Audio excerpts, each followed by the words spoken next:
Hello everyone, welcome back to my channel.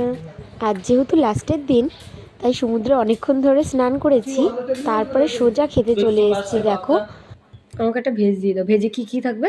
2 রকমের তরকারি, ডাল আলু ভাজা, সালাদ, চাটনি, পাঁপড়। আজ আমার একটু প্লেন খেতে ইচ্ছে করছিল, তাই বললাম আমার জন্য ভেজ নিয়ে নাও। তো ও দুটোই ভেজ নিয়ে নিয়েছে খাবার। আর কাল সারাদিন যেহেতু ভাত খাইনি, আজ ভাত খেতে বেশ ভালোই লাগছিল। আর এখানে ডাল, 2 রকমের সবজি, চাটনি, পাঁপড়, এই বেশ ভালো খেলাম আজকে। আজ আর কিন্তু দুপুরে খাওয়া দাওয়ার পরে কোথাও বেরাইনি, একেবারে সন্ধেবেলায় এখন রেডি হয়ে গেছি। আর আমার বড়ই দিকে দেখো রুমে জল ভরছে। আসলে জল যখন ড্রাম নিয়েই নিয়েছি, বাইরে থেকে কেন কিনবো, তাই এখান থেকে জলটা শেষ করার জন্য বাইরে বেরানোর সময় বোতলে ভরে নিই।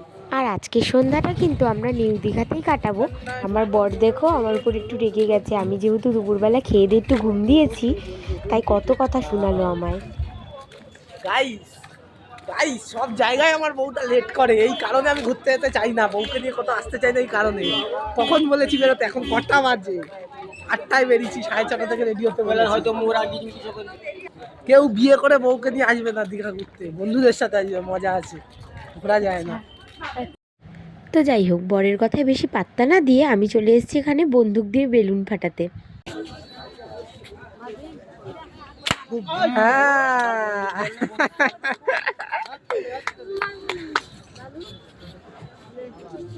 একটা বেলুন ফাটলেও দ্বিতীয়টা কিন্তু আর ফাটাতে পারলাম না।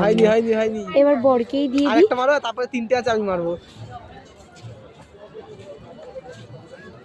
ছেড়ে দিচ্ছেন, গালে লাগিয়ে রাখুন ব্যাস। হয়ে গেছে। এবারেও হলো না, না পেরে বর আমার হাত দিয়ে কেড়ে নিয়ে নিল বন্দুকটা।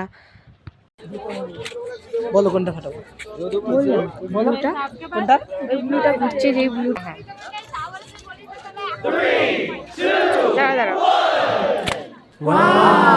তারপরে বলো, শুধু বলবা তুমি, আর আমি সেটা ফাটাবো। আর ঠিকঠাক মারতে পেরেছে বলে কি ভাউ খেলে দেখো। এরপর আমরা এখানে একটা দোকানে চলে এসেছি পিৎজা খাওয়ার জন্য। তো আমরা এখানে এসে একটা পিৎজা আর বার্গার অর্ডার দিয়েছিলাম দুটো। তো আজকের ভিডিওটা এই পর্যন্তই, দেখা হচ্ছে নেক্সট মিনি ব্লগে।